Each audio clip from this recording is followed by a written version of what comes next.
Lei Maria da Penha, vamos lá. Disposições transitórias. Artigo 33.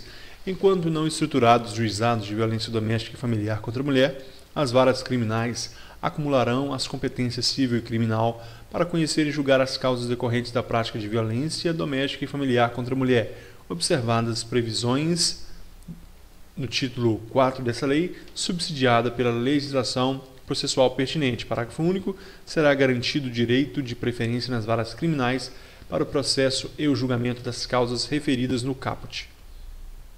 Creio que não cai em prova, mas como o seguro morreu de velho, a gente vai comentar aqui, olha.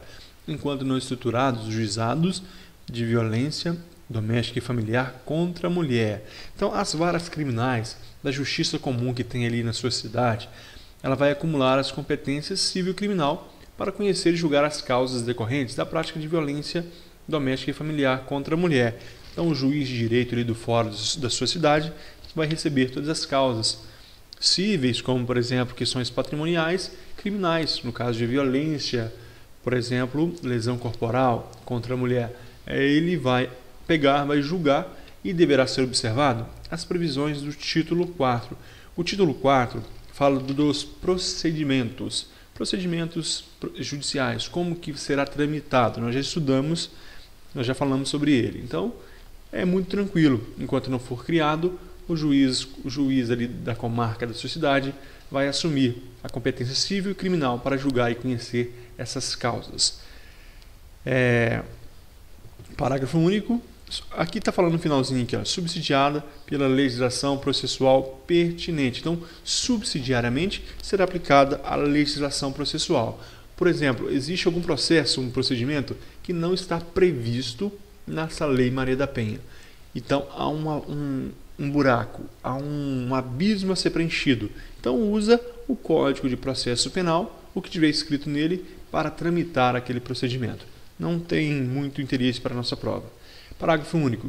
Será garantido o direito de preferência nas varas criminais para o processo e julgamento das causas referidas no caput. Então, há dois litígios em questão. Há duas causas a serem julgadas.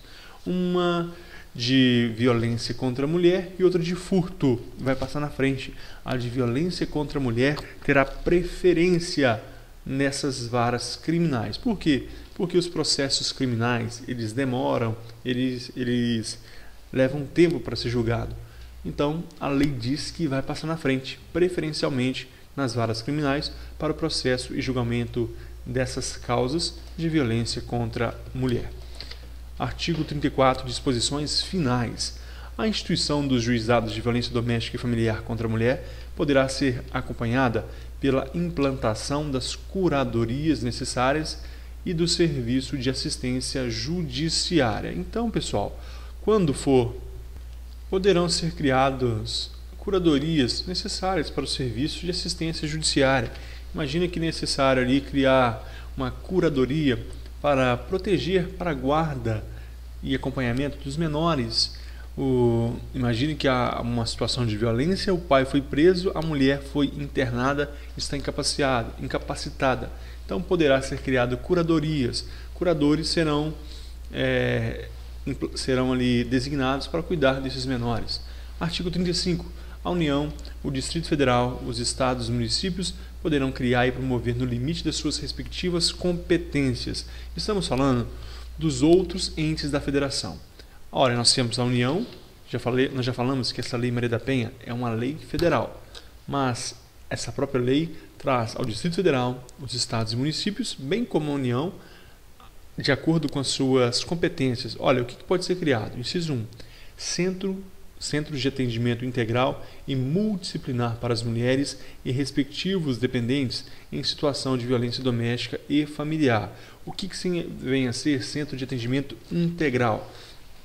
Um centro de atendimento que vai proteger a mulher em toda as situações jurídicas, situação de saúde, situação psicológica, situação alimentar, por exemplo, assistência social. Então, o município pode criar? Pode. O Estado pode, o Distrito Federal pode e a União também pode criar. Ainda, casa-abrigos para as mulheres e respectivos dependentes menores em situação de violência e doméstica e familiar, casas, abrigos temporários. As mulheres e seus dependentes vítimas de agressão estarão ali protegidos.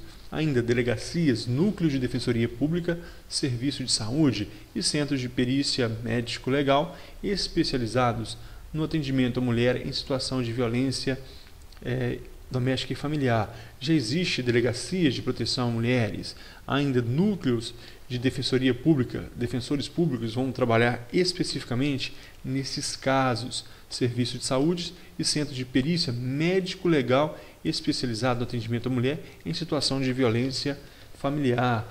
Então, o legista, o perito ali que vai trabalhar neste centro de perícia médico-legal, ele vai ser especializado, treinado para atuar somente neste caso de violência contra a mulher. 4.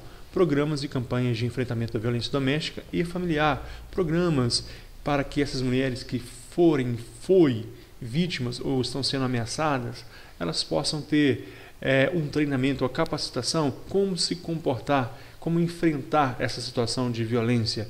5. Centros de educação e reabilitação para os agressores.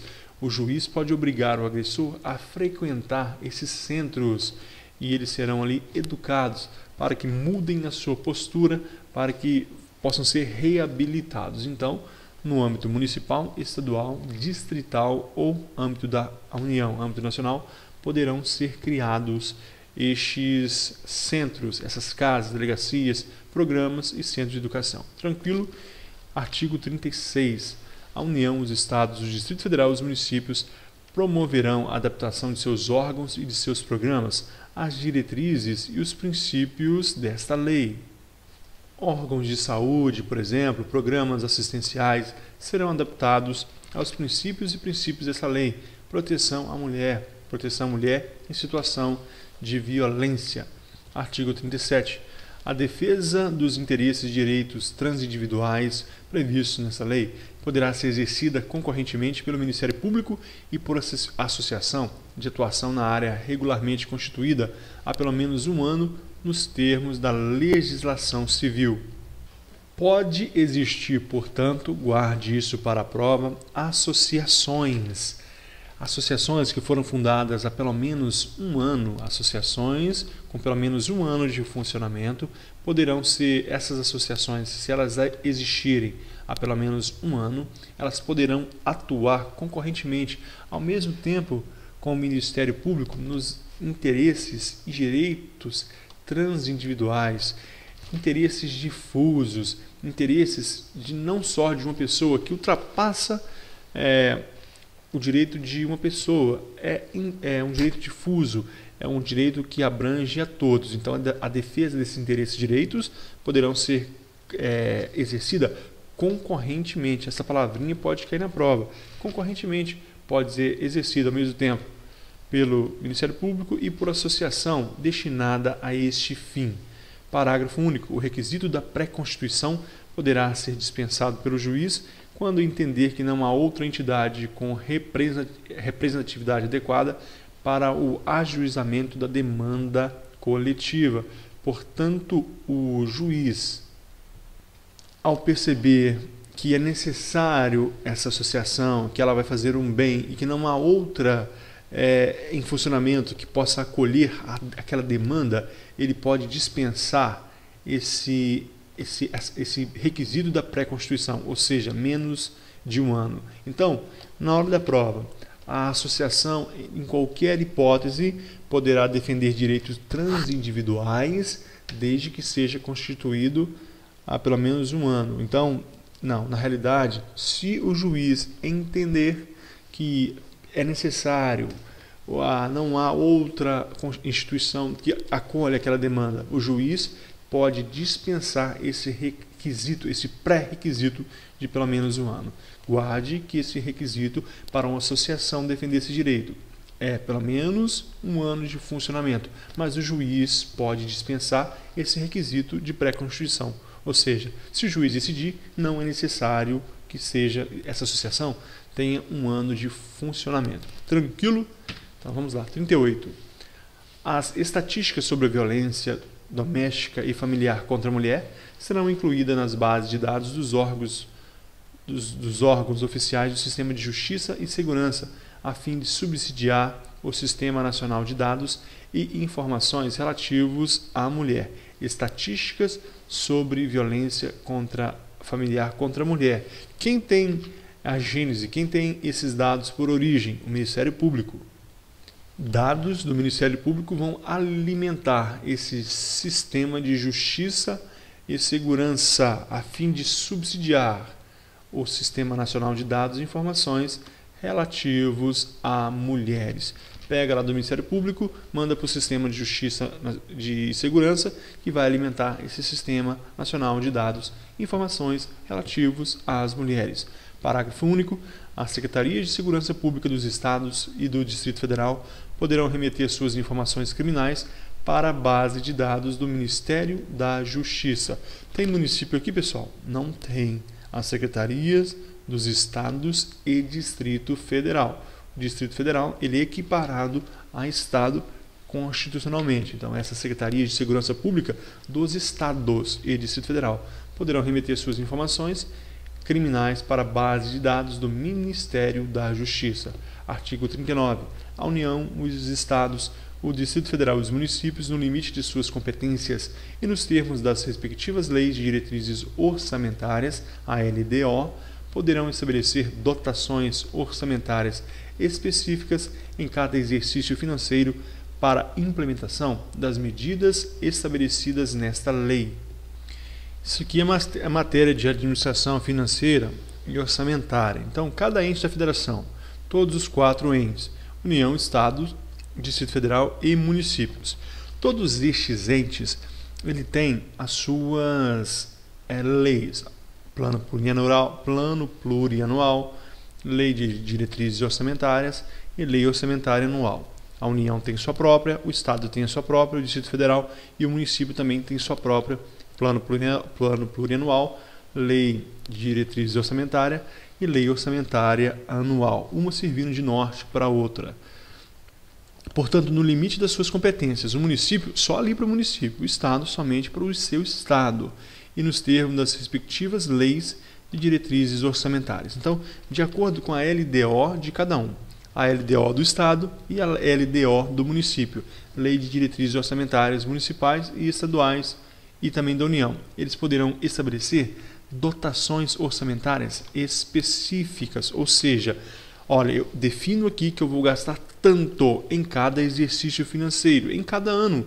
Exercício financeiro é dia 1º de janeiro a 31 de dezembro, exercício financeiro, em cada exercício financeiro para a implantação das medidas estabelecidas nessa lei.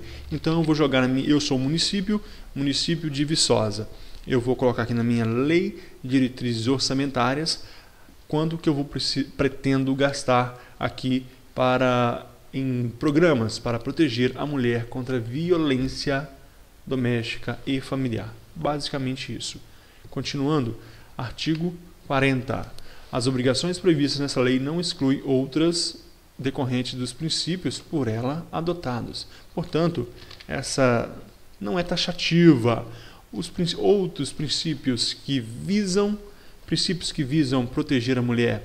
Um agressor, ele fez determinado ato que não está previsto nessa lei. Causa violência? Causa. Psíquica, física, psíquica. Então, não é taxativo, também será punido. Artigo 41. Os crimes praticados com violência doméstica e familiar contra a mulher independente da pena prevista, não se aplica a Lei 9099 de 26 de setembro de 1995.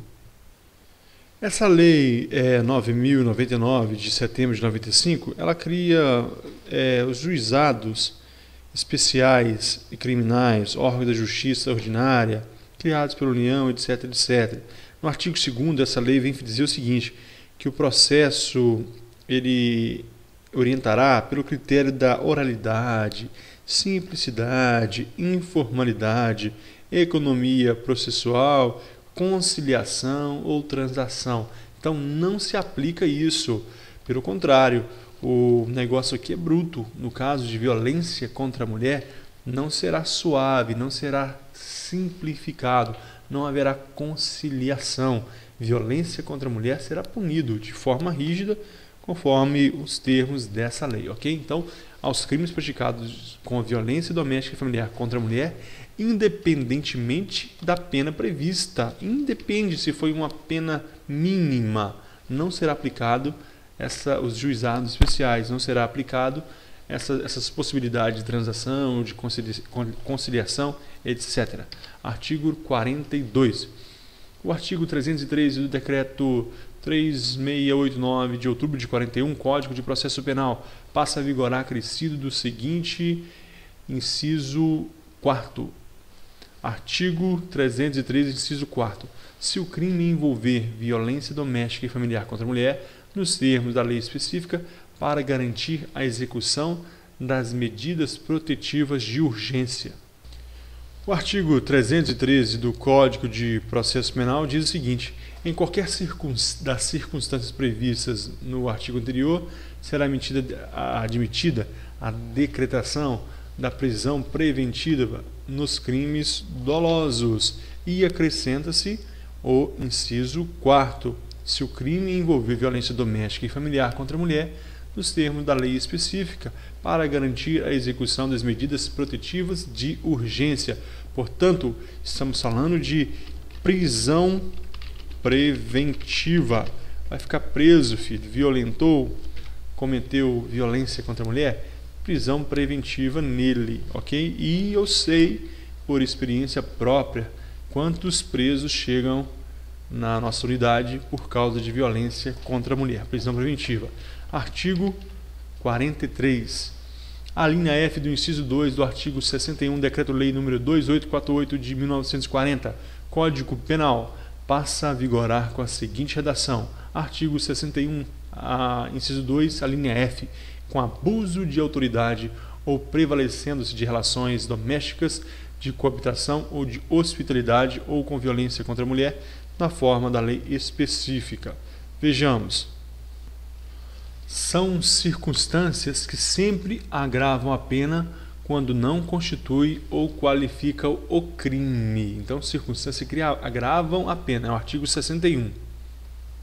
Inciso 2. Ter cometido o crime, aí nós temos agora a linha F.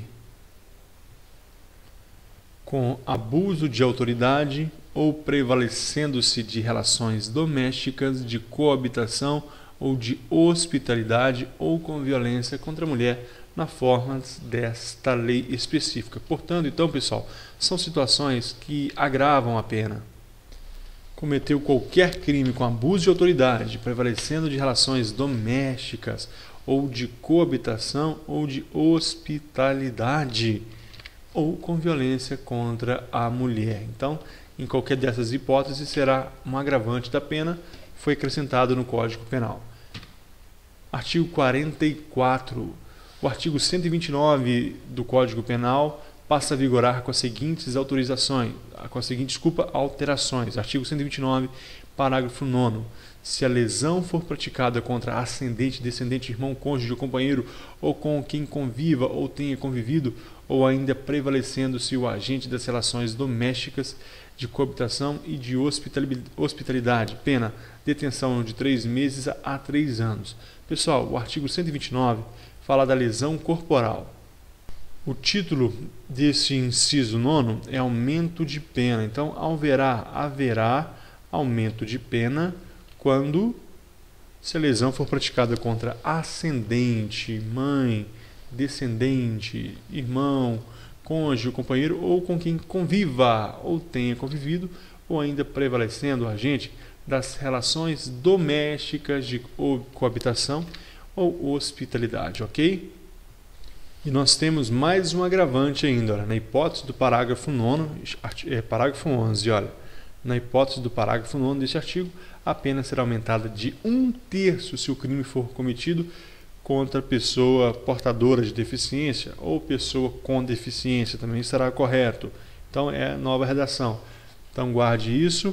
No caso de lesão corporal aqui, no artigo 129, se a lesão for praticada contra ascendente, descendente, irmão, cônjuge, companheiro ou relação doméstica de coabitação ou de hospitalidade, a pena de detenção de 3 meses a 3 anos, no caso dessa lesão corporal culposa aqui, e se for contra pessoa com deficiência, portadora de deficiência, mais 1/3 da pena. Artigo 45, o artigo 152 da Lei 7.210 de julho de 1984, Lei de Execução Penal, passa a vigorar com a seguinte redação. Artigo 152, parágrafo único. Nos casos de violência doméstica contra a mulher, o juiz poderá determinar o comparecimento obrigatório do agressor a programas de recuperação e reeducação. Nós falamos ali, ainda nesse vídeo, que o agressor poderá frequentar a programas, foi no último vídeo na realidade, a programas de reabilitação. Então o juiz poderá, no caso de violência contra a mulher, determinar que o agressor frequente determinados de programas de recuperação, de reeducação, de reabilitação, ok? Essa lei entra em vigor em 45 dias, já entrou em vigor, isso aqui não presta mais. Brasília, 7 de agosto de 2006. Terminamos aqui o nosso vídeo, pessoal, nossa aula teórica. Eu guardo você no próximo vídeo, quando nós daremos início a dezenas de questões que já caíram em concursos públicos sobre a Lei Maria da Penha. Muito obrigado e até a próxima.